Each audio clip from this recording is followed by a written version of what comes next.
የስራ ገበያ ትንታኔ፣ ኬሪየር ኦፖርቹኒቲ፣ ኢትዮጵያና የወደፊት እድሎች። ሰላም እንዴት ናችሁ? እንኳን ወደ ቻናላችን በደህና መጣችሁ። በዛሬ ቪዲዮ የምንነጋገርበት ጉዳይ የስራ ገበያ ትንታኔ ተማሪዎች፣ ወጣቶች እንደዚሁም ሙያ ፈላጊዎች ለማወቅ አስፈላጊ ናቸው ብዬ የማስባቸው ነጥቦች ነው።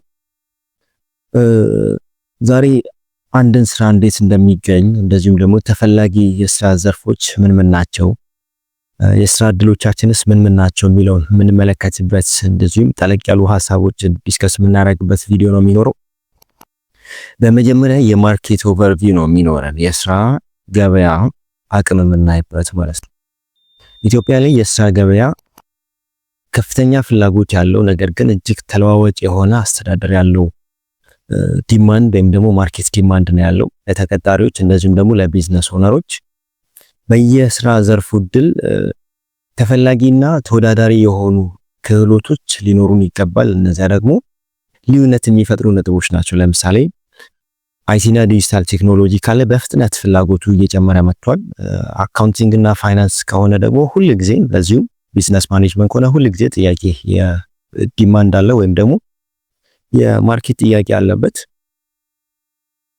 ኢንጂነሪንግ ከሆነ ደግሞ እንደዚሁም የሀገር ልማት ከፍተኛ የሆነ በመጣ ቁጥር ፍላጎቱ ከፍ እያለ ነው የሚሄደው ማለት ነው።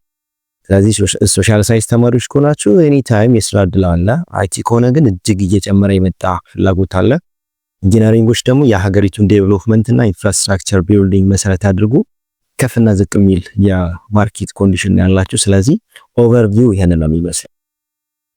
የስራ ገበያ እድሎችን ስናይ ግን የመንግስት ተቋማት፣ የግል ድርጅቶች እንደዚሁም ደግሞ የራስ ስራን በሶስቱ ዘርፎች ውስጥ ነው የምናየው። ለምሳሌ የመንግስት ተቋማት ከሆኑ የመንግስት ሆኖ ቢዝነስ የሚሰሩ አሉ፣ ፐብሊክ ኢንተርፕራይዝ የሆኑ ባንኮች ሊሆኑ ይችላሉ። እንደዚሁም ደግሞ ቶታሊ መንግስታዊ የሆኑ ተቋማቶች አሉ። እነዛ ላይ ነው አፕላይ የምናደርገው ወይም ደግሞ የስራ ኦፖርቹኒቲያችንን ኤክስፕሎይት የምናደርገው።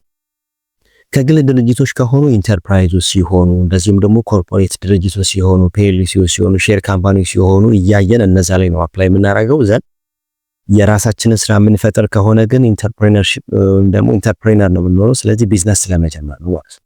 መጠየቅ ያለብን ጥያቄ ምንድነው? እዚህ ጋር ምን ዘርፍ ነው ከፍተኛ እድል ያለው፣ የትኛው ነው እጅግ ተፈላጊ የሆነ የመጣው ፊልድ የሚለው ነው የምንጠይቁት። ለምሳሌ አይቲ እና ሶፍትዌር፣ አካውንቲንግ ኤንድ ፋይናንስ፣ ቢዝነስ ማኔጅመንት፣ ሄልዝ ሳይንስ ሊሆን ይችላል ወይም ደግሞ ኢንጂነሪንግ ሊሆን ይችላል ማለት ነው። ይሄ ዘርፋችሁ።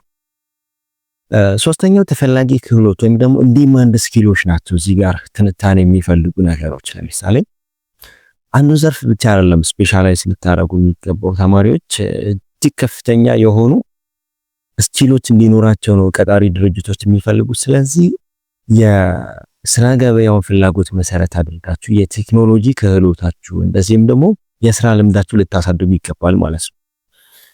በኢንተርንሺፕ፣ በፍቃደኝነት፣ በቮለንተሪ በመሳሰሉት። ሌላኛው ደግሞ በገበያ ውስጥ የሚቀርቡ ተመራቂ ተማሪዎች እድልን ኤክስፕሎር ልታረጉ ይገባል።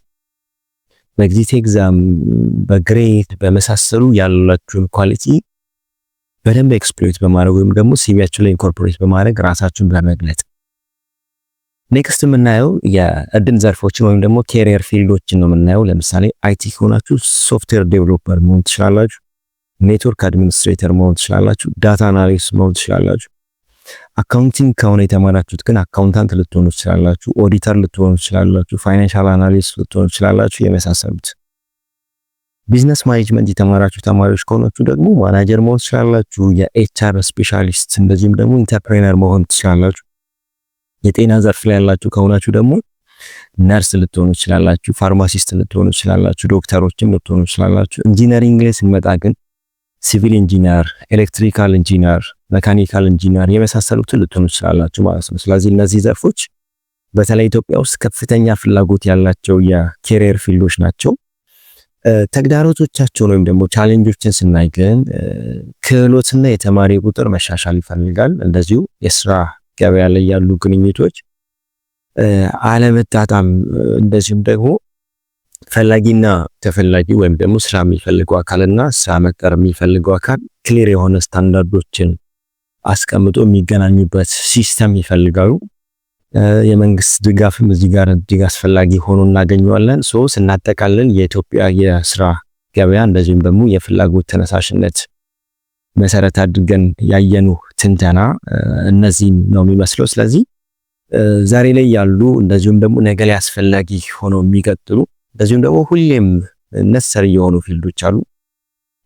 የወደፊት የተማሪውን ማዕከላዊ እድገት ሊያገናኙ የሚችሉ ዘርፎችን አይተን ለምሳሌ ተማሪው ራሱ ከፍተኛ ክህሎትና ከፍተኛ የሆነ ተስፋ እዚህ ላይ ብሰራ ይሳካልኛል ብሎ የሚመርጣቸው ፊልዶች ቤዝ ሊያደርግ ይገባል ማለት ነው። ስለዚህ ያንን መሰረት ብናደርግ የተሻለ ነው የሚሆነው። ይህ ቪዲዮ ከወደዳችሁት ላይክ፣ ሼር እንዲሁም ሰብስክራይብ በማድረግ ብታግዙኝ በቀጣይ ምርጥ ዘርፎችን እንደዚሁም ደግሞ በኢትዮጵያና በዓለም አንጻር እጅግ ተፈላጊ የሆኑ ዘርፎችን ልሰራላችሁ ፈልጋለሁ። ስለተከታተላችሁኝ አመሰግናለሁ። ቴንኪው።